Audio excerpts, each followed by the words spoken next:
Warahmatullahi ta'ala wabarakatuh. Alhamdulillah, syukur kehadrat Allah Subhanahu wa taala di atas izin limpah kurnianya dapat kita bersama-sama pada hari ini di bulan yang baik, di hari yang baik, dipanjangkan usia, diberi kekuatan, boleh berjalan, boleh senyumnya. Alhamdulillah, kita selalu bersyukur kehadrat Allah Subhanahu wa taala. Mana mungkin kita boleh berjalan kalau kakinya tidak boleh bergerak. Kakinya tidak boleh bergerak kalau tidak ada nyawanya. Manusia ini segala-gala kun fayakun Allah Subhanahu wa taala. Terima kasih banyak Datuk Uda, pengurusi penganjur, Saudara Mustafa Ibrahim, pengurusi majlis masjid kita, dan jawatan kuasa beliau, ahli-ahli yang berhormat, hadirin yang dihormati sekalian. Syukur kehadrat Allah Subhanahu wa taala. Kita dalam bulan yang baik ini dicucuri rahmat oleh Allah Subhanahu wa taala, memungkinkan kita dapat bersama-sama pada hari ini dalam keadaan cuaca yang baik. Semalam saya berada di Darau. Sebelum itu saya berada di Sendakan, di Sungai Cibuga, di Batu Sapi, Karamunting. Kerana ini merupakan satu amalan bukan bermusim. Amalan ini kita lakukan bertahun-tahun. Semenjak ayahanda saya Tun Sakaran. Saya mengikuti bapa saya Tun Sakaran di mana tempat. Waktu itu dia gunakan usia berjalan di merata tempat siar Islam. Kena kita membawa siar Islam. Hari ini saya tidak mau cerita politik. Cerita politik 1 jam. Banyak perkara yang saya boleh sebutkan. Ya, tapi saya tidak mau bicara ini. Ini Lailatul Qadar. Bismillahirrahmanirrahim. Inna anzalnahu fi Lailatul Qadar. Wa ma adraka ma Lailatul Qadar. Lailatul Qadari ghairu min alfi shahr tanazzalul malaikatu wa ruhu fiha bi izni rabbihim min kulli amr. Salamun hatta matla'il fajr. Tuhan turunkan ayat itu. Pasal apa itu? Semalam saya bicara sambung sikit di Darau. Diturunkan ayat itu akan datang 1 bulan lebih baik daripada 1000 bulan. Dalam bulan Ramadan diturunkannya. Kenapa? Waktu itu juga diturunkan Al-Quran oleh Allah Subhanahu wa taala. Wahyunya daripada Jibril, daripada malaikat yang ada, disampaikannya kepada Rasulullah sallallahu alaihi wasallam. Yang mula ayat diturunkan kepada Rasul, Iqra bismi rabbikal ladzi khalaq. Baca. Nabi Muhammad tidak masuk sekolah. Tadi saya lalu punya banyak anak-anak sekolah, jalan kaki lagi. Saya beritahu dengan driver, jangan laju, kesian budak-budak itu, nanti terlanggar jalannya. Rasulullah tidak belajar, tidak pandai membaca. Disuruh dibaca. Ayat yang berderet itu ayat. Saya ingat surah 92, lepas itu baru ayat Lailatul Qadar.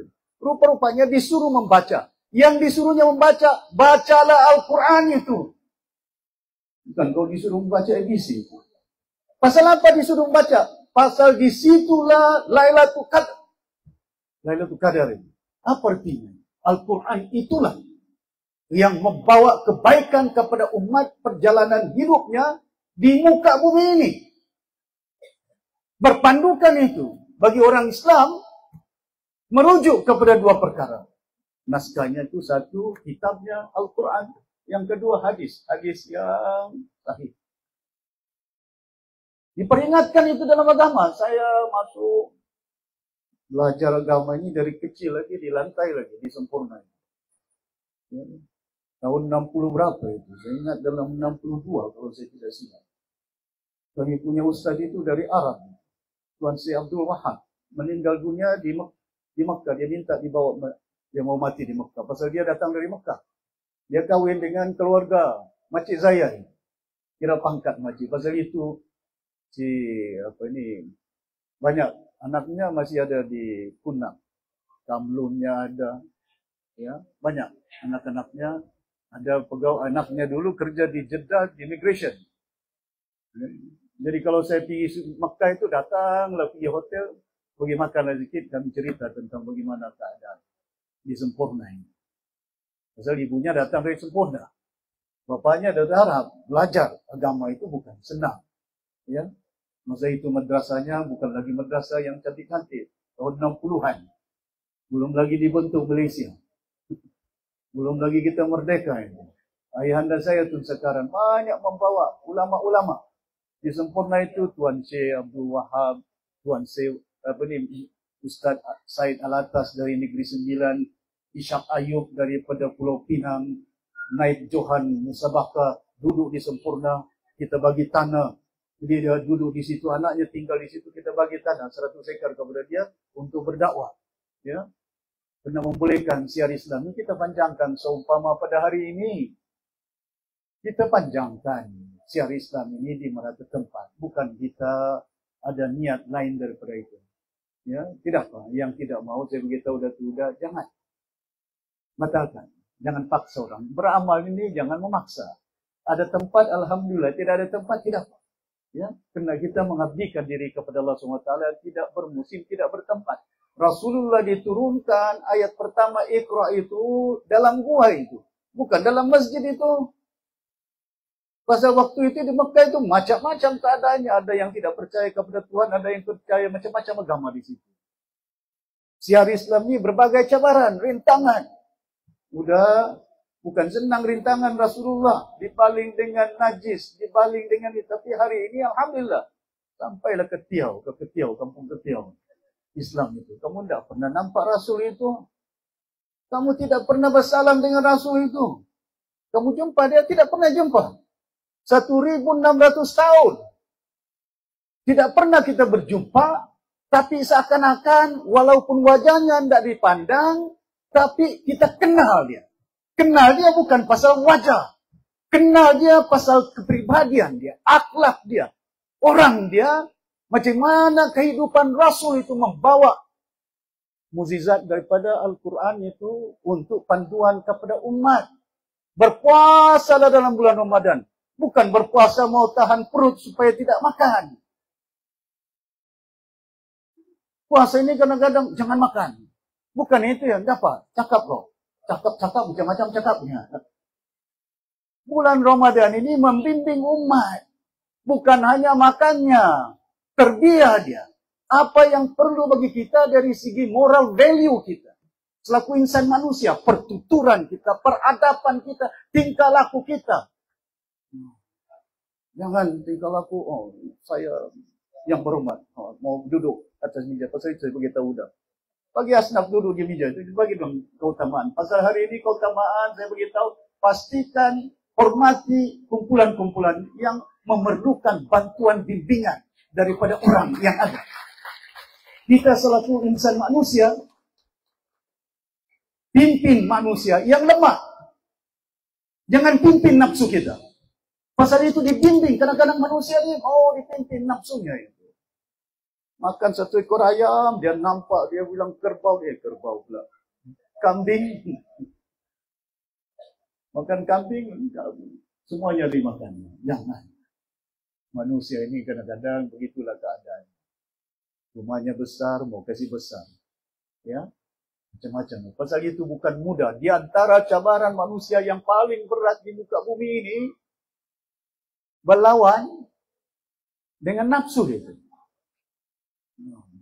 Kalau kau pergi kedai, tidak kira kau ustadkah, bukan ustadkah, pergi kedai, tengok, mau beli baju raya.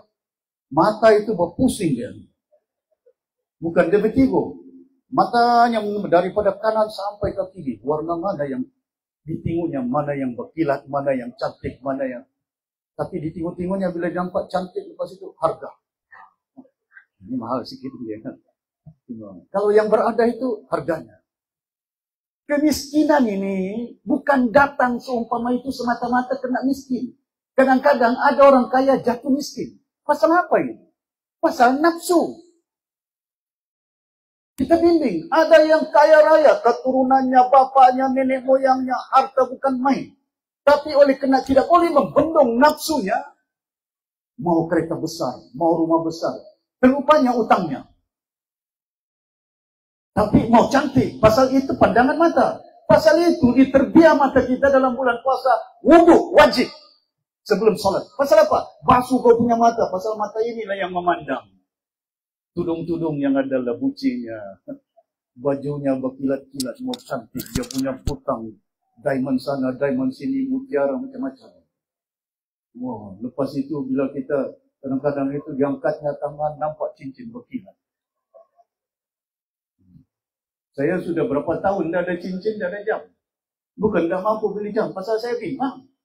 Kalau saya pakai saya punya cincin, saya punya jam, lepas itu jam saya, bukan dong tengok muka saya, dia tengok ya jamnya. Ada satu batu zamrud. Lepas itu saya tengok, mahal juga dan dekat 100,000. Saya sedekahkan dengan bapa saya itu sekarang. Saya bilang, Pak, kau ambil. Kalau kau orang yang minat-minat, saya ambil baterainya, buat cincin. Saya bagi dengan dia, saya tidak mau bercincin. Saya bilang, kau ambil kau. Ini tidak payah, Pak. Kau pakai ini. Sebab kadang-kadang ini kita bimbang, Bapak bukan lagi orang politik, kau sudah retired. Ya? Jadi kadang-kadang itu penting kepada kita selaku pimpinan. Dalam Islam itu, Nabi Allah Daud menyatakan dalam ayat Asy-Syahad ayat 26, artinya Allah Subhanahu wa taala berfirman kepada Nabi Daud, sesungguhnya kami jadikan kau khalifah, penguasa di bumi, maka berilah keputusan perkara di antara manusia dengan hak, dan janganlah mengikuti hawa nafsu kerana akan menyesatkan engkau dari jalan Allah. Sesungguhnya orang-orang yang sesat dari jalan Allah akan mendapat azab yang berat kerana mereka melupakan hari perhitungan. Surah Al-Ma'idah ayat 8 juga. Wahai orang-orang yang beriman, jadikanlah kamu penegak kebenaran kerana Allah, saksi-saksi dengan adil. Janganlah kebencianmu terhadap sesuatu kaum mendorong kamu untuk berlaku tidak adil. Berlakulah adil. Ya, kerana itu lebih dekat dengan Allah Subhanahu wa taala. Ini diturunkan oleh Allah Subhanahu wa taala kepada Nabi Daud. Bagaimana kita memimpin umat? Bagaimana kita menimbangkan keadaan kita selaku insan manusia berlaku adil? Ya, jangan oleh kerana ini kaumnya KDM, kaumnya Cina, kaumnya Hindustan, kaumnya macam-macam suku kaumnya. Kalau mengikut kaum manusia ini berpecah belah. Tidak boleh. Jangan. Mengukur manusia bukan dengan kulitnya. Mengukur manusia bukan dengan bangsanya. Bukan dengan pangkatnya. Mengukur manusia dengan amalan perbuatannya. Itu ukur dia. Adakah ini baik? Wajahnya okey, nampak cantik, nampak handsome. Tapi kadang-kadang perangai. Tapi yang kadang-kadang kita kena. Ini pasal bulan puasa ini, bulan yang baik diperingatkan kepada umat. Jangan tidak mengawal gejala manusia oleh kena nafsunya. Seperti yang saya sebutkan, banyak kawan-kawan saya dalam dunia jutawan, aset dia 1 bilion. Kali merudum tahun 96, main saham, termasuk saya juga. Waktu itu saya di Amerika. Lepas itu jual saham-saham. Jual saham, tinggal 200 juta sedikit. Bilang berada habis. Berbilion dia punya harta, nilainya tinggal berapa ratus juta nilainya. Keadaan itu pasal nafsu, beli itu, beli ini, mengikut hutang, tarik sana hutang itu. Pasal itulah kadang-kadang jangan mengikut. Ya. Makan setakat yang boleh. Apa yang kita boleh makan. Jangan makan berlebihan. Ya. Yang penting itu supaya insan manusia di muka bumi, perjalanan kita bukannya lama sana. Kita dilahirkan sebagai insan ada tujuan. Saya ini bukan di sini hadir untuk menyampaikan politik warisan, tidak ini. Saya ini juga mau beramal. Ada dosa. Bukan tidak ada dosa pasal kita malaikat, bukan malaikat. Malaikat itu bukan bernafsu itu. Kita manusia asalkan dia manusia, sedangkan Rasulullah, sedangkan para nabi juga minta ampun, berdoa kepada Allah Subhanahu wa taala. Apalagi kita insan manusia seperti ini biasa. Galakkan. Rumah Allah ini didirikan tempat dinamakan rumah Allah. Mustafa, ini bukan rumah si Mustafa. Ini bukan rumah si Huda. Ini bukan rumah si Aidin. Ini rumah Allah namanya. Bimbing dengan baik. Kalau ada orang beramal, galakkan. Saya kadang-kadang itu kalau saya balik di Sempurna, kalau ada orang saya bilang, di tempatnya. Saya pergi ke Ningau, ada orang itu tidak tahu dari mana. Gitu. Dari Afghanistan kan tidak tahu. Pakistan kan tidur di masjid. Begitu sedikit orang jangan ganggu. Sekejap, saya mau sholat asar. Biasa tunggu siang. Ya. Kadang-kadang kita bagilah sedekah sedikit. Bukan kita bagi sedekah, bukan kita mau, bukan dia boleh mengundi. Kadang-kadang orang buat tafsiran macam-macam. Hari ini kita sedekah, bagi sedekah, bukan tidak boleh. Pasal kita tahu, kita yang ada di muka bumi ini ada pangkat, ada duit, bukan kita punya. Kita pemimpin perantara menjadikan saya jadi YB rakyat. Bukan saya, kalau saya satu saja. Tapi kita selaku diangkat si Mustafa menjadi pengurusi masjid, ialah perantara untuk digunakan rumah Allah ini tempatnya beribadat. Hari ini kita beribadat. Mudah-mudahan akan ada petunjuk dari Allah Subhanahu wa taala untuk memungkinkan dosa-dosa yang diampunkan oleh Allah Subhanahu wa taala. Amalan kita akan mendapat keberkatan dari Allah Subhanahu wa taala. Jadi jangan lupa, puasa ini banyak bimbingan kepada umat. Disuruh kau bersabar. Sabar. Daripada pagi sampai jam 6. Ditekan kepala, tidak ada isi dalam perutnya itu dia. Lapar dia bilang. Mungkin kesian juga orang. Lapar kan? Sabar. Tidak lama lagi, 1 jam mungkin ini. Boleh makannya. Dibimbing umat ini. Jarang manusia kadang-kadang dalam bulan puasa itu jarang bergaduh, bukan bergaduh lah dengan istri, dengan suami. Kadang-kadang dalam bulan puasa bila dia naik dia punya suara, jangan. Kurangkan situ. Mananya membimbing. Tapi jangan pula kita dalam bulan Ramadan, akal kita, tabiat kita, alhamdulillah baik. Bukan main sempurna. Perkataan dia punya perbuatan. Lepas saja bulan Ramadan, nauzubillah. Perangai, tabiat. Tidak boleh. Mesti ada kelangsungan. Niat Allah Subhanahu wa taala membimbing perintah Allah Subhanahu wa taala supaya kita menunaikan ibadat rukun puasa ini bukan hanya 1 bulan. Laparnya 1 bulan. Tapi dari segi sikapnya, pribadinya. Bila ada fakir miskin, sedekah. Pasal itu bila kita berpuasa diwajibkan selepas itu yang mampu zakat bayar. Pasal apa itu? Supaya dibiasakan diri kita beribadat. Memberi sedekah, zakat kepada umat ini. Yang tidak mampu. Jangan pula kau bagi sedekah kepada yang mampu. Kadang-kadang dibaginya sedekah untuk apa itu? Yang mampu. Oh, disirinya girlfriend, dibelinya, bukan main. Lepuci-lepuci tudungnya sampai harga 1.000. Kalau itu boleh. Sedekah 100 ringgit berkira, tidak boleh. Jangan. Itu perbedaan, itu nafsu. Itu nafsu. Bukan artinya tidak sayang. Sayang sama istri. Tapi kadang-kadang kita jadi lebih sayang kepada umat. Sayang beramal. Daripada kita membazir. Daripada kita gunakan duit yang tidak membawa manfaat kepada seluruh umat. Dengan itu saya juga berharap betul kepada Allah Subhanahu wa taala. Mudah-mudahan selepas bulan Ramadan tidak lama lagi 2-3 hari. Ya. Kalau mengikut sekurang-kurangnya mungkin 31 bulan puasa habis. Ya. Pasal kalau sampai 1 hari bulan 31 bulan puasa. Biasanya rukunnya ini 29 hari sampai 30 hari. Tidak boleh lebih daripada 30 hari. Maha mulia Allah Subhanahu wa taala ini tidak perlu disuruh berpuasa 1 tahun. Pasal apa ini? Tujuannya itu suruh kau berlapar supaya kau rasa orang yang lapar. Bila kau rasa orang lapar, kau rasa orang fakir miskin yang tidak ada duit mau beli makanan.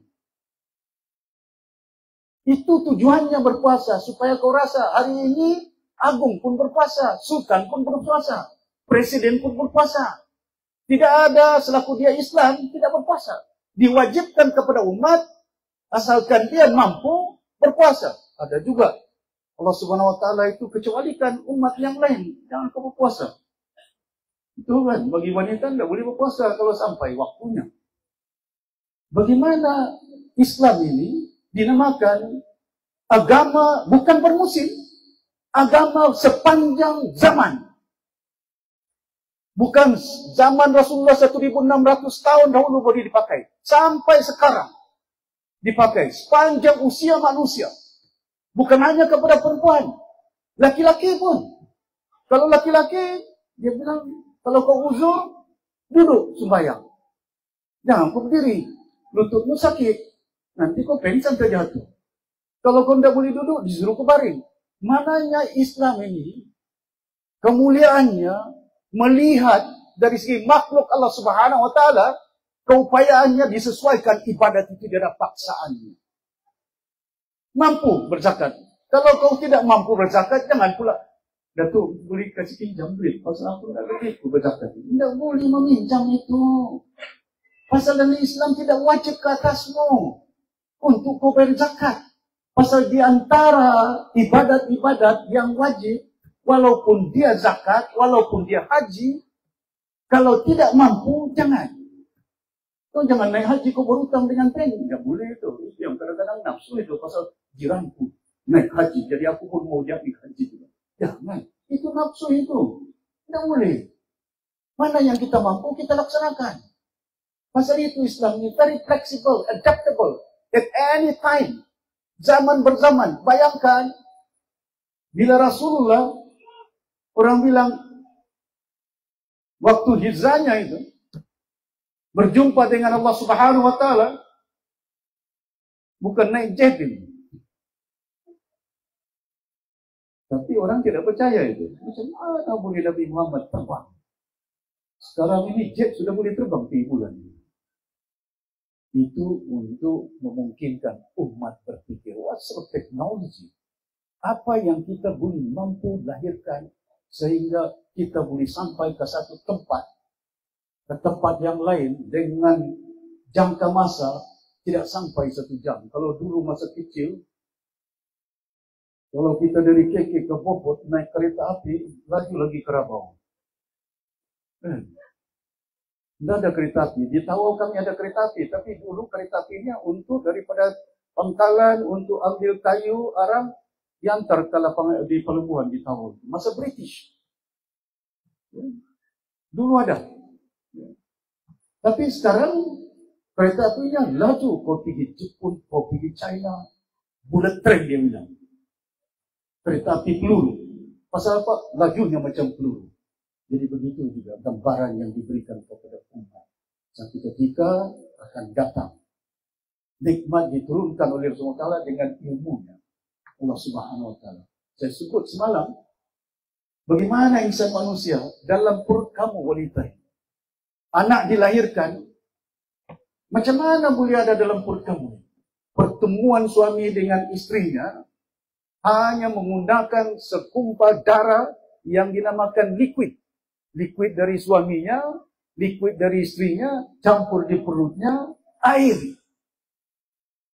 Tapi boleh jadi kulit. Boleh jadi tulang. Kulit itu jadi tulang. Manusia. Boleh memandang, boleh berjalan. Tapi ini sudah dicerita, disebut dalam Al-Quran 1600 tahun. Baru sekarang saintis tahu sedap. The truth, kebenaran. Semalam pun saya ceritakan berkali-kali. Pertemuan laut di Mediterranean, lautnya yang asin dengan airnya tawar, tapi tidak bercantum. Bertemu saja. Saintis sekarang baru dong tahu, dong tengok di sana itu. Macam mana dalam Al-Quran 1600 tahun, Nabi Muhammad bukan nelayan, tidak pernah pergi laut itu. Nelayan bukan, dia orang padang pasir. Tapi macam mana dia tahu Wahyu diturunkan kepada dia, firman Allah SWT memungkinkan ada tempat di dunia ini. Gunung Ganang itu dijadikan dalam Al-Quran supaya keadaan dunia, tapi tangan-tangan manusia inilah yang akan menghancurkan keadaan di muka bumi. Ini yang berlaku. Kejadian-kejadian di muka bumi ini kadang-kadang mereka tidak sedar perbuatan itu akan mengakibatkan keadaan-keadaan. Baru saya cerita kereta api sudah berbunyi kereta api. Alhamdulillah. Jadi saya tidak mau, bukan mau tazkirah sedikit berucap selaku insan manusia, takkan ada, walaupun saya tidak ada tauliah, tapi bekas menteri di Kuala Lumpur 30 tahun. Dan undang-undang agama kami luluskan di Kuala Lumpur menjadi akta, dibahas di parlimen, dibahas di negeri. Bekas mantan ketua menteri takkan tidak budi tentang saya belajar dari bapak-bapak saya itu sekarang. Belajar dari para ustaz macam mana ajaran Islam yang ada. Ya, kadang-kadang itu bimbing umat.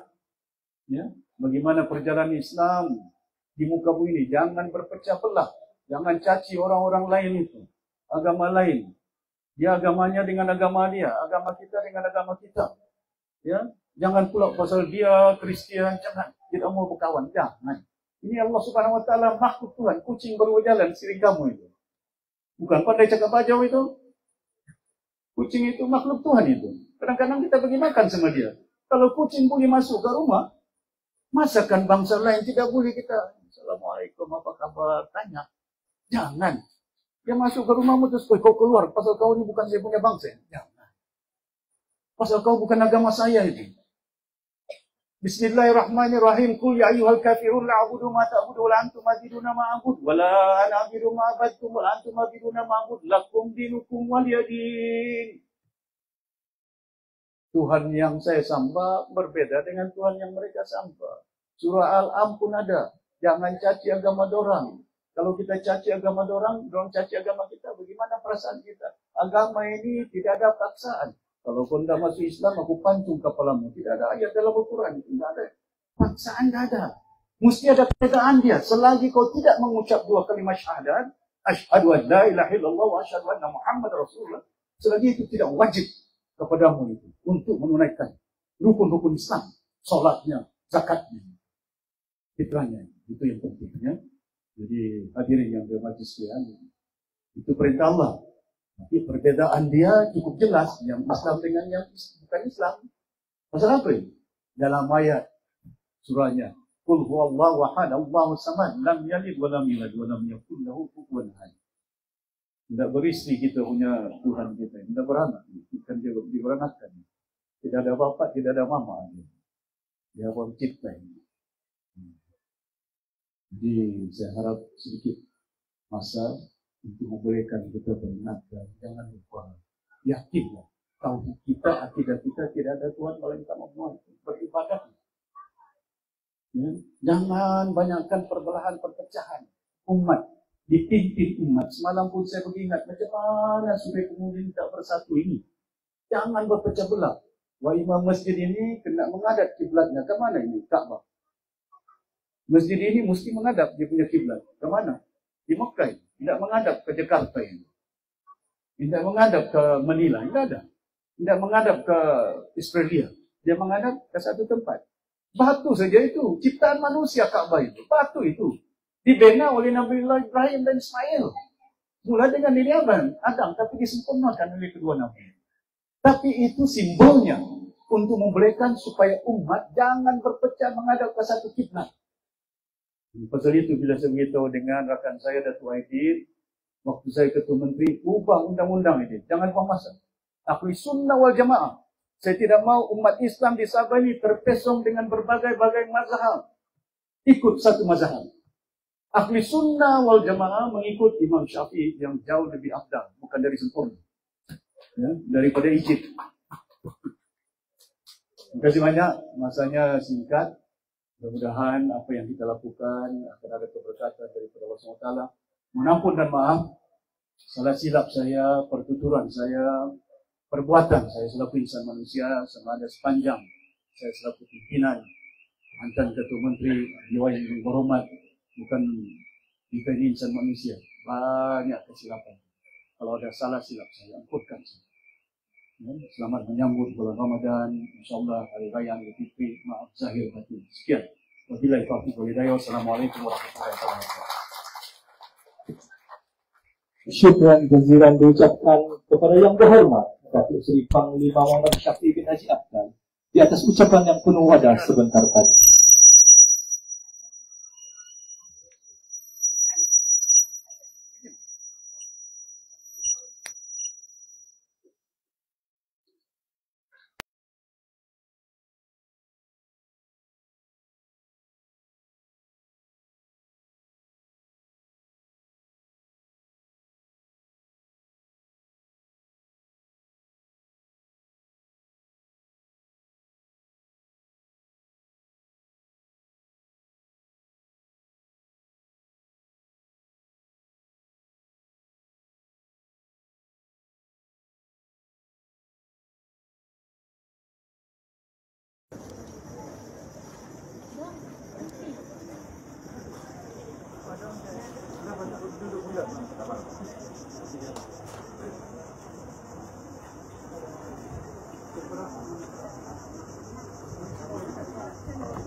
Kepada peserta yang menerima sumbangan atas, siapa yang ada kupon bolehlah mengeluarkan kupon masing-masing ya.